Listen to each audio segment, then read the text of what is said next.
Dr. Stacey Feuer.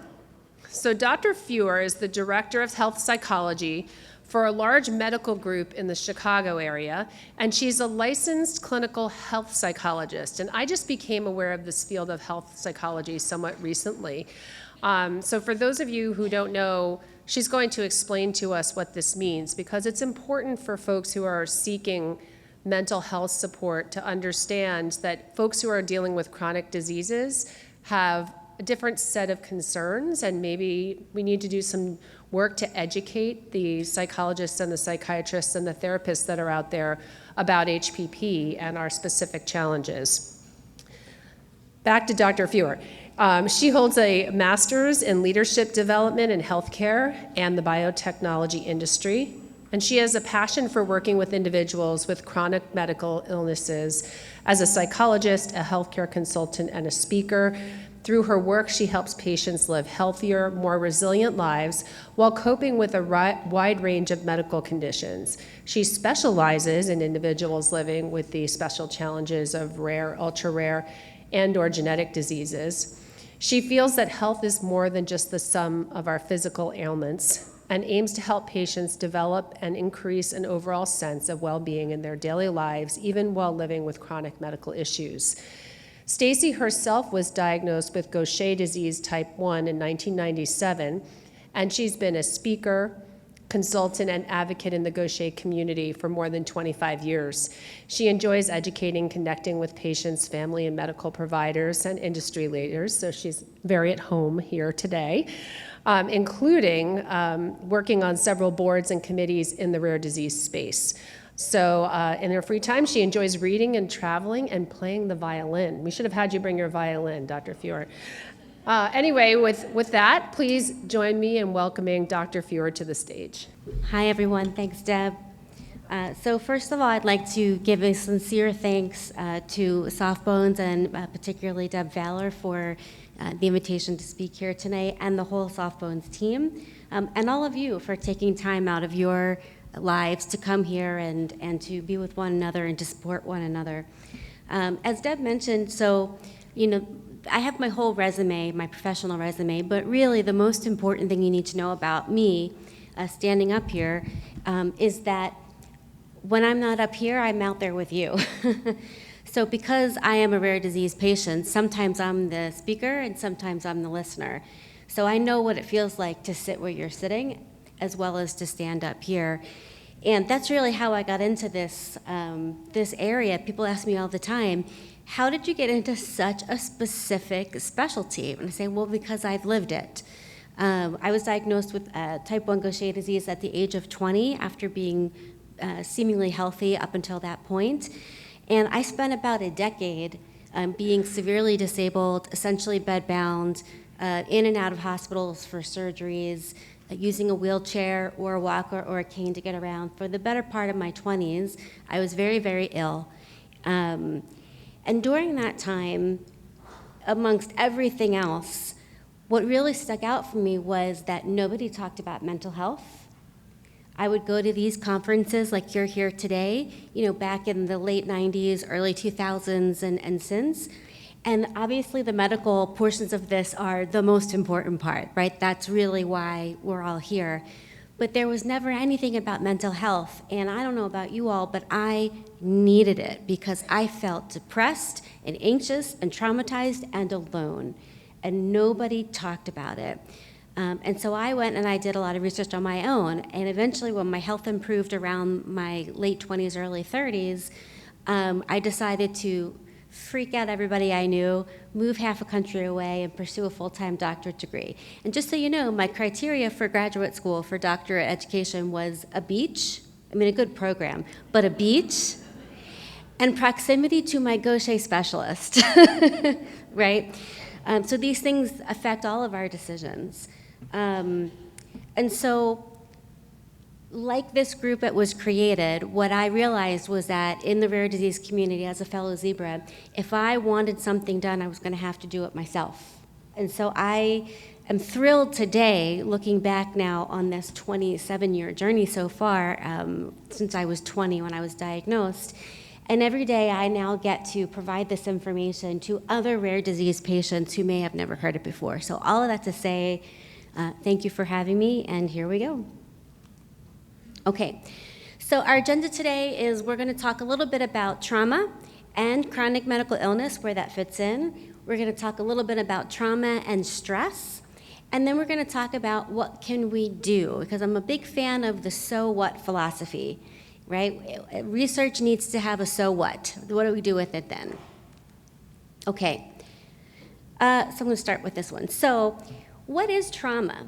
We hear this word a lot these days, right? I think we're hearing it more and more since the pandemic, especially, and there's a number of ways to think about trauma. So trauma can be a deeply distressing or disturbing experience, a serious physical injury or shock to the body, like from violence or an accident, an emotional wound or shock that creates substantial lasting damage to somebody's psychological development.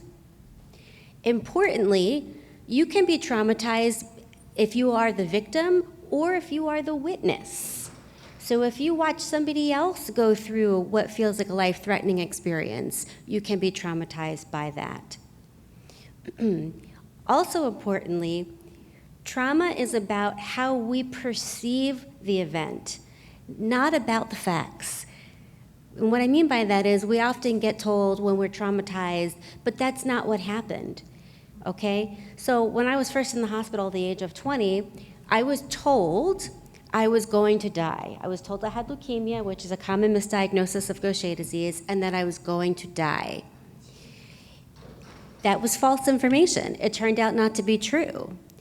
Does that change how traumatizing it was at 20 years old to be told you're going to die? It does not.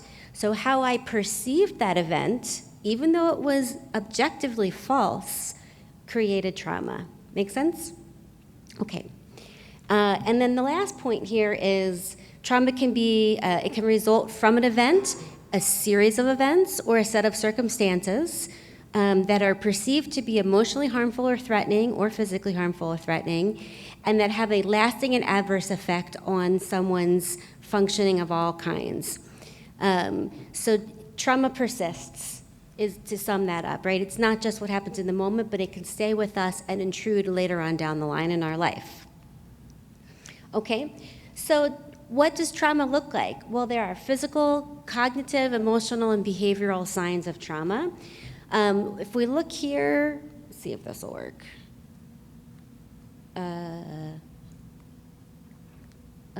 Okay. If we look, I think it's somewhere around here, where it says hypervigilance. Am I pointing to the right place? Okay, it's hard to tell. Hypervigilance is when we pay too much attention to something, more attention than that thing really needs us to pay attention to. So in traditional PTSD, that might sound like somebody gets, robbed and attacked on a street corner. The person was wearing, a blue raincoat. And for the next several years, in completely different settings, every time that person sees a blue raincoat, it brings all the fear rushing back. So now they don't even realize it, but they're always on the lookout for blue raincoats, right? Whether it's intentional or unintentional. For medical patients, such as ourselves, this often happens when we have pain. We tend to pay a lot of attention to every physical symptom in our body once we start having chronic pain, don't we? What's that? What does that mean? Is that a new thing? Last time that happened, I ended up in the ER and I almost died, and it was very traumatizing and scary. What's that feeling? What's that sensation? That is a type of traumatic response where we're paying more attention to the stimuli than it actually maybe warrants sometimes. And it doesn't mean that you're wrong. It just means that it's creating more attention than maybe it actually needs, and creating anxiety around it. Okay, so I'm just going to go through these just very briefly. So in the trauma field, it's important to understand that when we have responses like fight or flight or freeze or fawn, which are the 4 responses that we are aware of that happen with trauma, all of these responses are the body's way and the brain's way of trying to keep us safe, okay? So these are not bad, right? Think about this. If you're driving on the highway and you see a car next to you and it looks like it's going to cut you off, right? The ability to go into flight mode, right, to flee away from that car as long as we're doing it safely is important, right? It keeps us from danger. It keeps us safe. And that is true for all 4 of those responses. And that is because when our bodies fill up with those chemicals that create that response in the face of something fearful, it's doing its best to try to keep our bodies in balance chemically, right? And that idea is called homeostasis. It's more recently referred to as allostasis.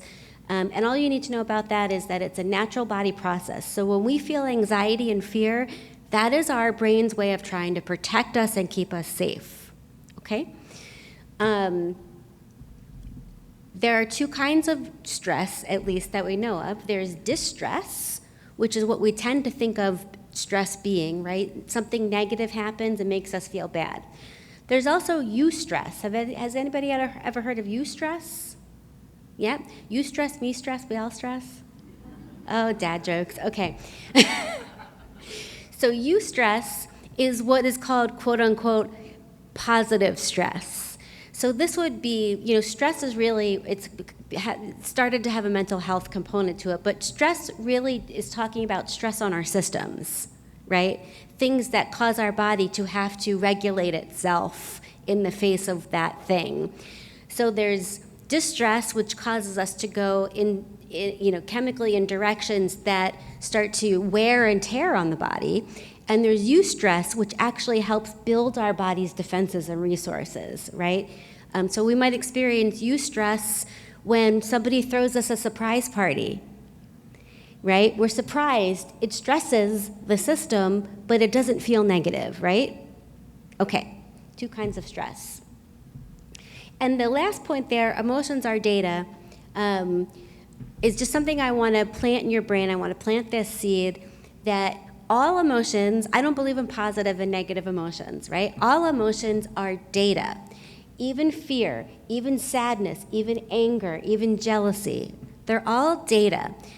That is our brain telling us how our environment is affecting us, okay? So if we can start to understand that fear and trauma and all these emotions that feel bad, because they really do, they feel bad, but they're actually not bad. They're actually trying to help us regulate ourselves, be safe, and they're trying to give us information that we can do something about that really starts to frame what we're talking about here today, okay? Okay, all right. So let's talk about what that means for health issues.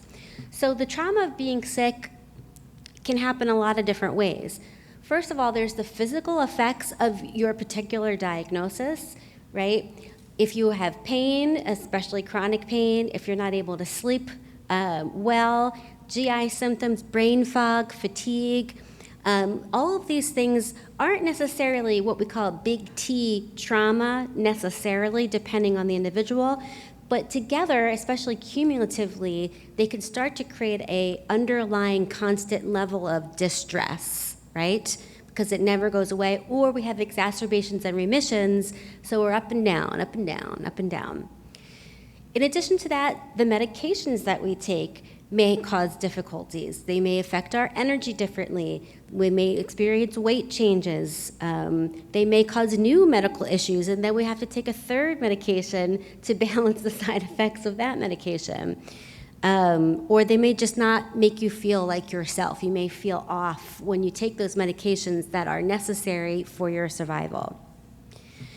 Then there is the emotional effects of illness, the depression, panic, anxiety, trauma, isolation, lack of social support, all of these different emotional aspects that can come along with chronic illness. And then lastly, and this is a big one, Anybody? Stress secondary to working with the healthcare system? Anybody? No? Nobody? Yeah. So interestingly, there is research out there for rare disease patients that has shown that in some cases, rare disease patients identify interacting with the healthcare system as 50% or more of their overall distress, sometimes even more distress than their illness itself. Anybody relate to that? Yeah, I do, yeah. So we can't emphasize enough that our healthcare system is obviously a problem anyway these days, right? But for people with chronic illness who have more contact with the healthcare system, right, it's multiplied. And for people with rare diseases, it's multiplied even again because we have, a lack of specialists. Most of the doctors that we work with have never heard of our disease, dealing with insurance, dealing with disability, right? All of these issues are increased even more in rare disease patients. Okay, so let's talk a little bit about what stress is. Just going to very briefly talk about this slide. So basically, the stress response happens through a process which is called the HPA axis, or the hypothalamic pituitary adrenal axis. If you break that down, if you're not familiar with it, it really explains what it is in the title. When we experience stress, it gets, let's see if I can do this. It's really hard to see. We experience chemical changes first in the hypothalamus, and then which leads to changes in the pituitary gland, which leads to changes in the adrenal system, which produces cortisol. We're going to talk more about cortisol. And that's the basic way that stress gets processed through our system. This system is how our body regulates stress, distress or eustress, right? Okay. So how does it impact our body? Well, it starts to change the way neurotransmitters work in our body, right? We've heard of neurotransmitters, serotonin, dopamine, right? We've heard of those. Maybe you've heard of norepinephrine. There's a few more than that. Those are the ones that most of us are familiar with. And so once that HPA axis process happens and the neurotransmitters start to do their thing, they're just really messengers. They're chemical messengers, neurotransmitters. That's all they are. And they carry messages between nerve cells and other cells, usually to help potentiate an action, make an action occur, or to slow an action down, right? To increase serotonin in the brain or decrease serotonin in the brain, right? We're going to talk more about cortisol on the next slide. So there's cortisol, serotonin, dopamine, epinephrine, adrenaline. These are some examples of the neurotransmitters that get affected by this process. Okay? So how does that then make us feel stress, especially distress? So when we experience a stressful event, in our case, it could be a medical encounter, it could be a hospital stay, it could be a painful crisis because of our disease. That stress is going to go through that whole process that I just said, and it may cause inflammation. Inflammation is another word that gets thrown around a lot these days. Inflammation is not a bad thing. Inflammation, not by itself, I saw that face. Inflammation alone is not a bad thing. Inflammation is a protective process of the body. That's what helps us fight off infections and, again, regulate that stress response. Inflammation is not a bad thing. Chronic inflammation is not our friend, and that's the difference. So again, we want to differentiate between stress and chronic stress, inflammation and chronic inflammation. When we have a chronic medical illness, we're more likely experiencing the chronic versions of this, and that's where the problem comes in.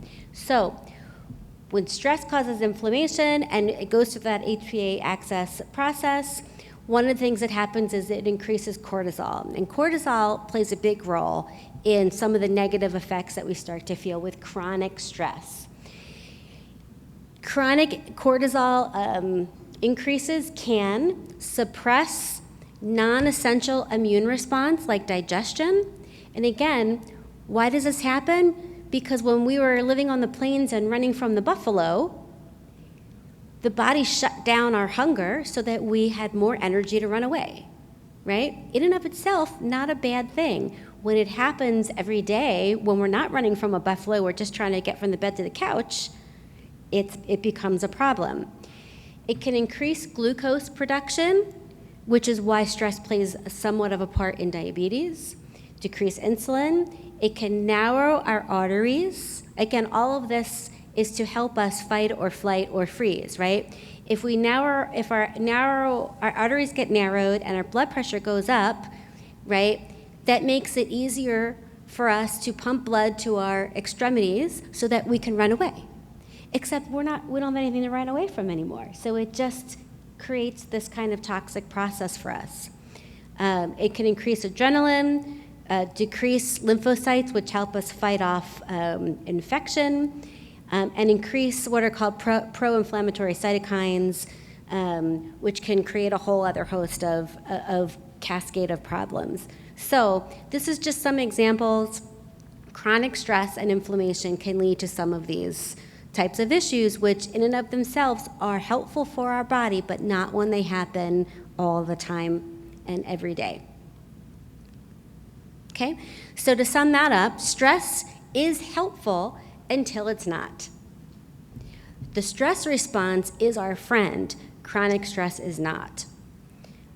Chronic stress may not be the cause of your illness, right? Your illness is caused by a genetic malfunction, right? So stress isn't causing your illness, but it may exacerbate the symptoms that you experience due to your illness.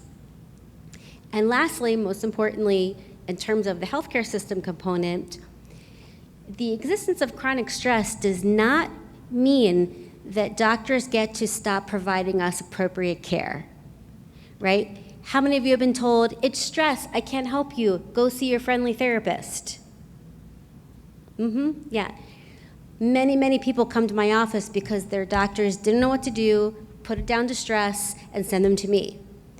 And stress is rarely the whole answer. It is just a piece of the puzzle. So it's going to be really important for you guys, especially understanding this information today, that you understand that too, so that you can feel comfortable advocating for yourself with your medical teams, that I will address my stress, please keep addressing my medical needs as well, right?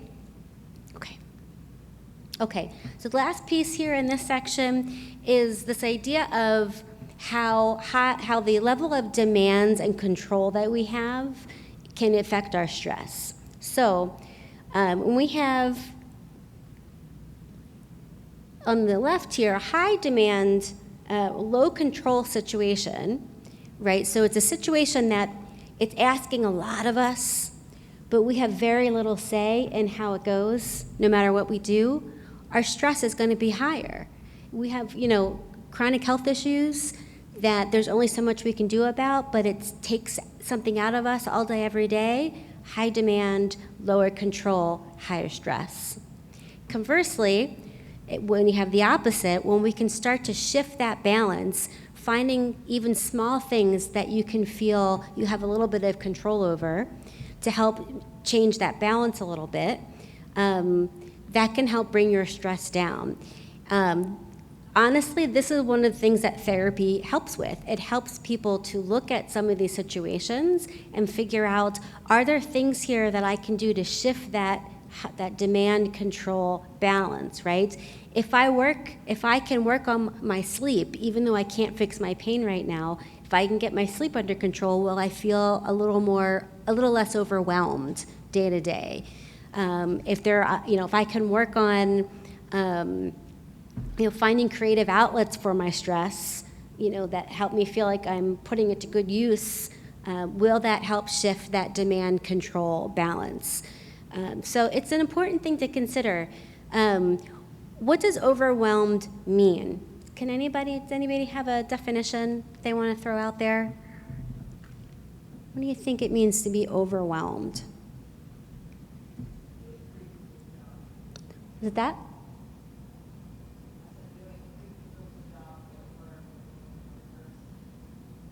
Oh, wait, now I found you. Can you say it one more time, but louder?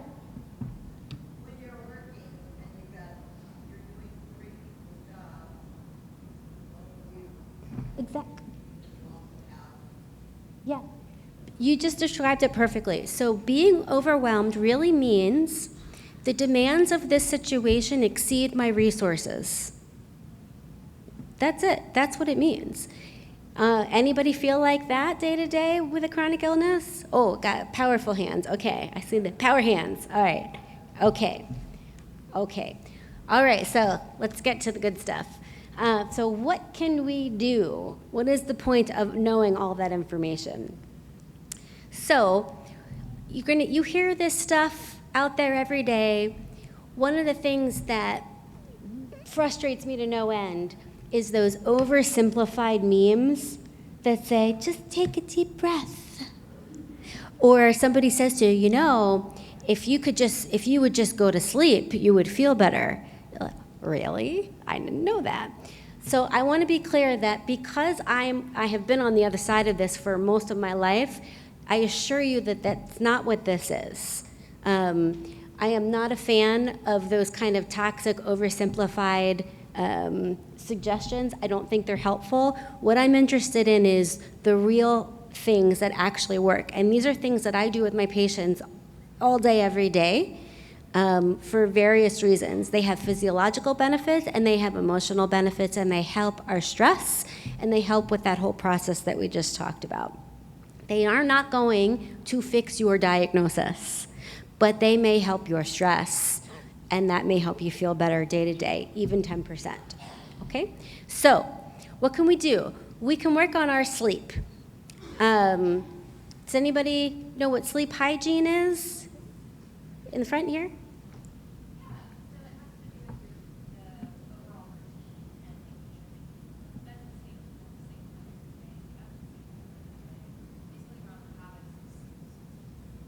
Yes. Yeah. So for those that couldn't hear that, it's about our bedtime routine, going to bed, waking up around the same time every day, the habits that we have around our sleep and bedtime routine.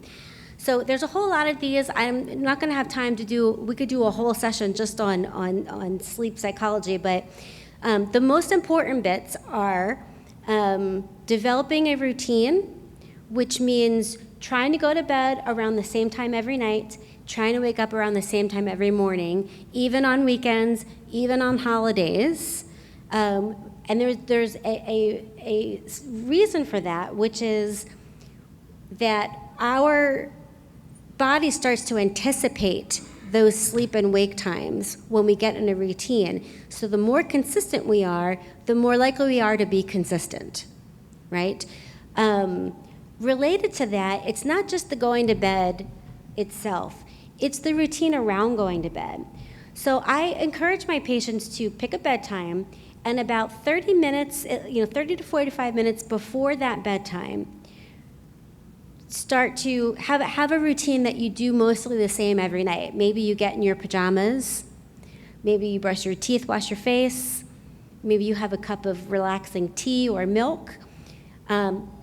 Turn down the volume of the TV, turn down the intensity of the lights, start to make the house sleepy, right?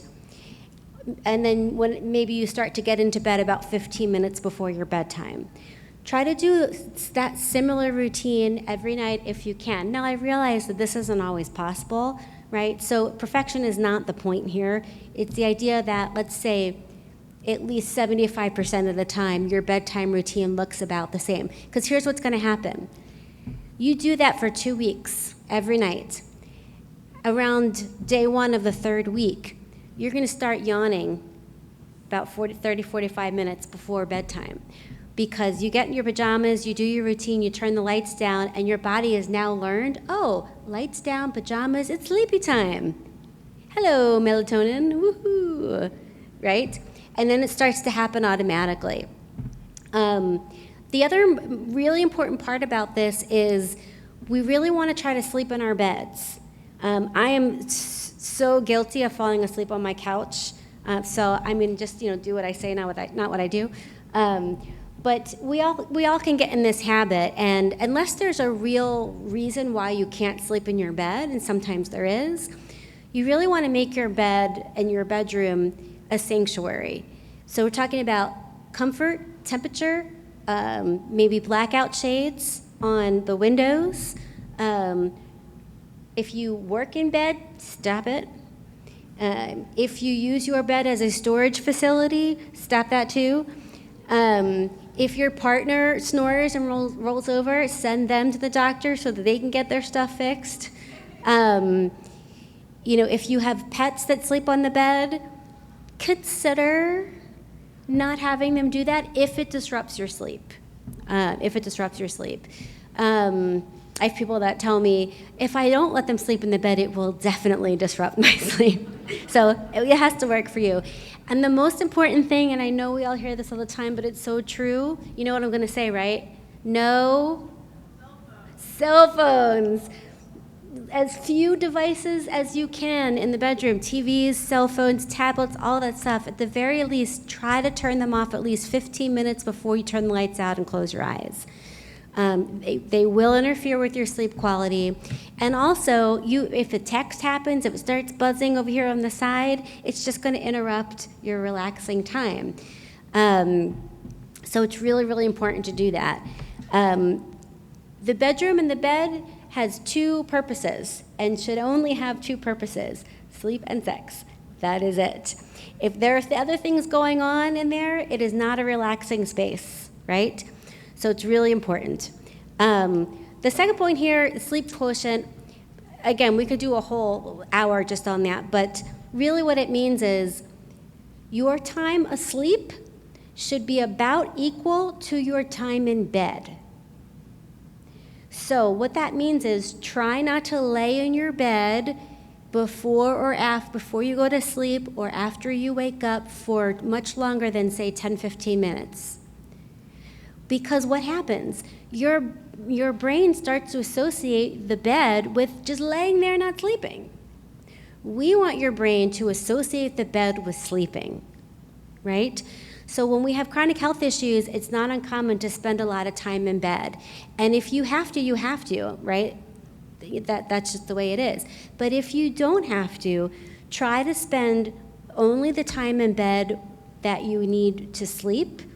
And if you need to go rest, try to rest somewhere else so that your bed can be associated with sleep. Got it? Okay. Breathing. Has anybody done any types of breathing exercises? Okay, lukewarm response. Okay. So breathing has some real physiological benefits. Again, we hear this a lot. But really, why do people recommend breathing? So the first one, the diaphragmatic breathing, the second point on the slide.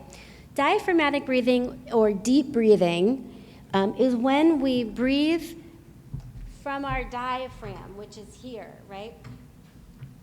Which is kind of silly because we're still breathing from our lungs, right? You can't breathe from your stomach. But what that really means is we tend to breathe fairly shallowly most of the time. So when we do deep breathing, we want to make sure we're really breathing deep from the bottom of our lungs, right?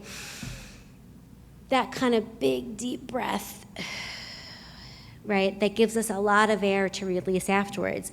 We want to do it slowly and deeply, and the more you do it, the more you'll slow down and get bigger, deeper breaths. And there's an actual physiological advantage to diaphragmatic breathing. When we do deep breathing, it actually activates the same system, the HP axis that we were just talking about, to help regulate all of those chemicals in a way that helps our stress. So it's not just an interesting thing to do. It has real physiological benefits. When we practice diaphragmatic breathing, we can actually impact that HPA axis process just by deep breathing, which is pretty cool. The first point on this slide, mindful breathing, is just a little bit different. And I like to talk about this because mindful breathing is not about doing anything specific, right? Deep breathing, it has a process. You're supposed to, count and make the out breath longer than the in breath, and there's like instructions. Mindful breathing is the opposite. So we're going to do that really quickly right now for a quick second. So I'd like everybody to just close your eyes if you're comfortable. And I'd like you to do nothing except breathe. Just breathe your normal, regular breath. If you want to take a deep breath, you can. If you want to take regular, shallow breaths, that's fine. Just whatever feels natural, go for it. And while you're breathing in your natural rhythm, I just want you to notice your breath. I want you to try to release your cares of the day. Release what's happened already so far today. Release your expectations of the rest of the day. And just be here in this room, in your body, focusing on your breath.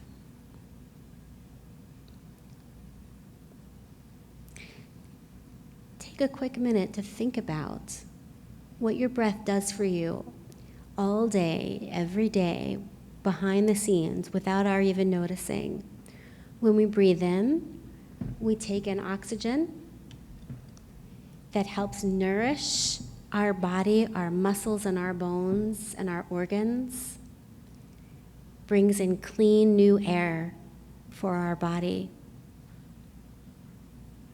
And when we breathe out, we release things that we no longer need. Carbon dioxide. We release the things that our body has already used and we no longer need to do anything with. We breathe in good, clean, nourishing air, and we breathe out that which we no longer need. Let's just spend a few seconds here in silence, focusing on our breath.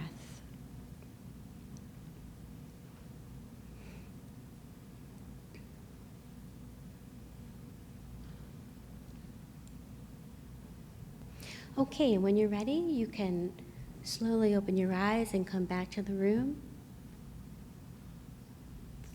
And so this is very different than deep breathing, right? It's really just more about connecting with our breath, connecting with our body, using our breath as an anchor to be in our body in a positive way, and to connect with ourselves, maybe especially when we're feeling disconnected from our bodies. Okay, the next one is about our muscles. And relaxing our muscles has a lot of physiological benefits. Think about massage, right?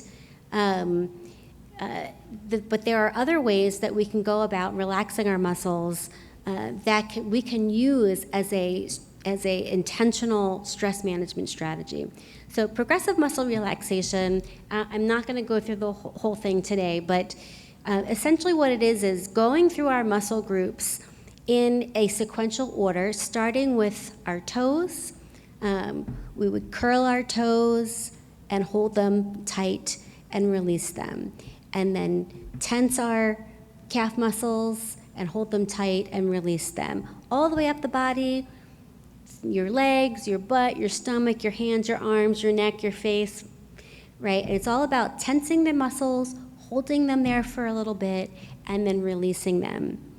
So what is this? What is the point of this? It's what we call a paradoxical technique, right? So let's say you're trying to relax your muscles. How does it work? Does it work when you say, relax? Does that work? No. So a paradoxical technique means doing the opposite of the thing that you're trying to achieve in order to achieve it, right? So in this case, we're going to tense our muscles even tighter than they were to really feel what that tension feels like, and then we're going to release the muscle, and it will relax further than it was before. So we're going to do this just with our hands. So everybody, if you feel pain, please don't do this. But I want you just to take both of your hands and squeeze them as hard as you can without pain. Really feel what tension feels like in your hands and your wrists and your forearms. And then slowly relax, release your fists, let your fingers uncurl. Feel that blood flow back into the area, and feel what relaxed muscles actually feel like. Does that feel different? Yeah. Okay. So we do that with all the different parts of our body, and you can imagine by the end of that, your body's going to be much more relaxed than when you started. So we're actually going to tense more in order to be relaxed. And what that does is it helps relax major muscle groups. It helps relax the smooth muscles particularly. It can help with GI issues by learning to tense and relax our stomach muscles specifically. It can help with headaches, all kinds of muscle aches by doing this process. But again, let me be clear. You should not be in pain doing something like this. So if it hurts, don't do it on that area, okay? Okay, almost through now.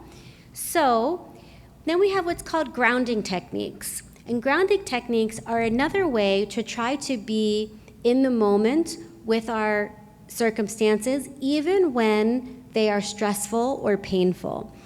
And we do this by using our senses to connect to our environment. Why would we do that, especially if we're not feeling good or we're in pain?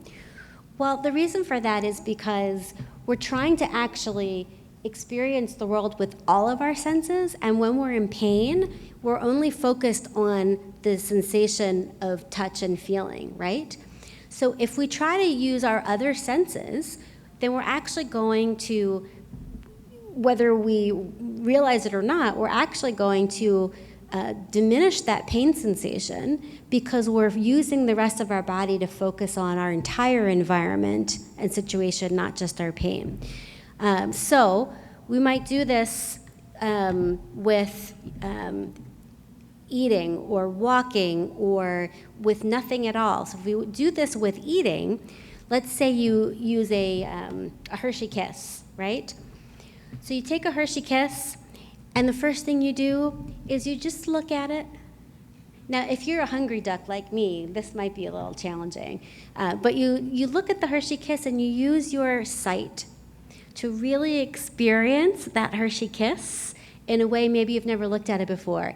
And all of a sudden you notice all the crinkles in the wrapper and the way the white thing curls off, right, in its own specific way. You notice the shape. Maybe you move it around in your hand and you really feel what that foil feels like and the shape of the Hershey Kiss. And then you unwrap it and you listen with your ears to the crinkle of the wrapper in a way you never have before. And then you take the Hershey Kiss and you really smell that chocolate and you smell it like you never have before. And then you place it in your mouth, and instead of just chewing as fast as you can, which is what I normally do, you place it on your tongue and you let it melt, and you really allow that taste, like as if it was the first time you ever had a Hershey Kiss. And you try to experience it for the first time, and maybe you bite down on it slowly, and eventually you chew it and swallow it, and you eat the Hershey Kiss. But the idea is we do everything so fast, right? And our goal is always to get to the end. And exercises like this help us be more in the moment with our lives. And when we are more in the moment with our lives, we are more open to other experiences, even sometimes the painful ones, in a different way. And we have a new relationship with those experiences sometimes. And that will help bring down our distress if we can form a new relationship with things even as small as a Hershey Kiss. Okay, so overall, mindfulness, which is again a word we hear a lot these days, in a lot of these oversimplified ways again, mindfulness in this kind of exercise, whether it's grounding or visualization or breathing, what does mindfulness really mean? Mindfulness really means practicing having your mind and your body inhabit the same moment together. What does that mean? Well, if you're like me, half the time you are doing one thing and thinking about another thing, right? I'm washing the dishes, I'm thinking about my to-do list, right? I'm working on this project while I'm thinking about that project. Can anybody relate to that? Yeah, definitely. So what mindfulness really means is practicing how to be present as much as possible, practicing learning how to be in the moment with whatever we're doing, and try not to be thinking about the past or the future or other things while we're doing this thing in front of us. So if we keep that in mind, that's really the goal of a lot of these, and that is part of what helps our stress and helps bring that distress down, is by figuring out how to have a different relationship with whatever is happening in the present moment, including discomfort and pain. Okay? And lastly, visualization, which is a kind of creative way of not getting out of the present moment, right? But using the moment to help us visualize a different set of circumstances around us to help bring our emotions back into balance. So we might visualize a river running through, running through a valley with rocks, and we think about the calming sound of the water and the beautiful blue sky and the wind rustling through the trees, and we experience that visualization process is in a powerful way, because that is something our mind is capable of doing. Let's say you're an athlete and you are a tennis player and you have a game coming up. You ever see people who do this practicing with the air? They're just kind of like, there's nothing there, and they're like, woo, whooshie, whoosh. Obviously, I'm not a tennis player. Right? Like, but there's no ball, there's no net, there's no court. Why are they doing that? Because practicing something like that is almost the same thing as actually doing it according to our brains. We get almost the same effects by practicing something as actually doing it. So visualization works in the same way. When we practice visualizing peaceful atmospheres, our brain actually responds like we're really there. So it helps us manage that stress differently, and helps us regulate our emotions. Okay, so why do these strategies work? Again, they help us learn how to be in the present moment more often. They help us learn how to be in our body in positive ways, which is especially important when we don't feel good, much of the time. They help us disconnect from the thoughts that are constantly running in our head and the emotions that feel so overwhelming by focusing on physical ways to reduce our stress. Because sometimes we can help our stress by changing our thoughts and by managing our feelings differently, and that sends signals to our body that it's okay to calm down. But sometimes that doesn't work very well. So all of these strategies that we're talking about works the other way. Sometimes if we start by calming our bodies down, then our body will send the signals to our brain to stop it, right? Okay. These strategies also help us directly address the chemical contributors to stress and to move away from trying to fix our feelings, and instead by focusing on something proactive that we can do to actually make a difference, right? Our feelings aren't broken. We don't need to fix them. But there are other things that we can do that might actually be helpful. Okay, last little section here. So what is resilience? And why and how can we build resilience? The most important takeaway I'd like you to have from this part of the presentation is that resilience, like self-care, are not things that we are born either knowing how to do or not knowing how to do. Resilience and self-care are skills that can be learned. So there are ways to figure out how to become more resilient and to take care of ourselves better. And I'm going to talk a little bit more about resilience in a second. Self-care in this sense is not just about wine and bubble baths, although I highly recommend both as often as possible. Self-care is sometimes about pampering ourselves, and sometimes it's about doing things that maybe we don't really want to do, but will actually help us feel better. Sometimes self-care is about cleaning the house because we know we feel better when things are clean and organized. Sometimes it's about paying the bills because we know we feel less overwhelmed when we pay our bills. Sometimes it's about taking a bubble bath and not talking to another human being for like 6 or 7 hours, right? Sometimes it's going out with friends and feeding our social life. Sometimes it's about spirituality and going to our particular place where we feel spiritual and in touch with something bigger than us. There are a lot of ways to take care of ourselves besides the bubble bath and wine. I'm going to come back to that for a second. Another way to build resilience is to give a long, hard thought to what is working and not working in your life right now. Things that are working and or that bring you joy, we want to keep those things, unless those things are actually good in the short term but not so good in the long term. So we really have to be honest with ourselves if something's not working. So my example here is me and Reese's Pieces. If you give me a big bag of Reese's Pieces, even though I know that it's not good for me, they bring me joy. So I want to keep them in my life because they bring me joy, but I know I can't control myself, and I will have like half a pound of Reese's Pieces without blinking an eye. So it brings me joy in the moment, not so good in the long run, right? So we really want to be honest with ourselves, and just because it brings us joy doesn't give us permission to be indulgent all the time either. So we want something that is good for us and brings us joy, but is actually good for us in the long run as well. Conversely, we want to get rid of the things that cause us distress. Toxic relationships, activities that are draining,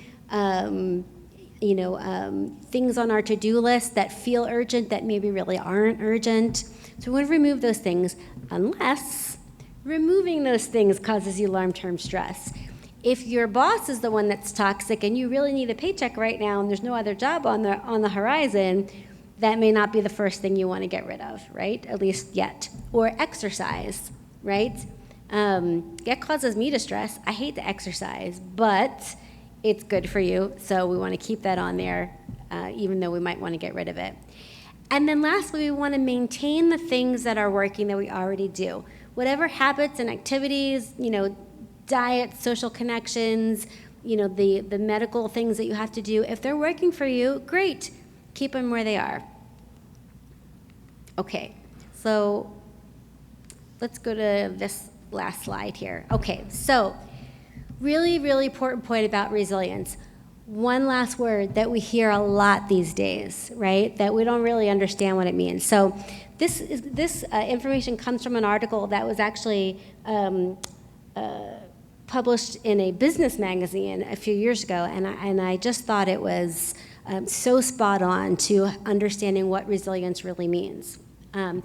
So what we really hear these days about resilience is that it means to basically keep going till the wheels fall off, right? Resilience means that no matter what happens, nothing can stop you, right?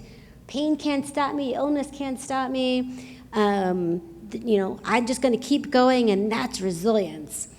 And unfortunately, if we were to do that to our car, right? Let's say the gas is running out, right?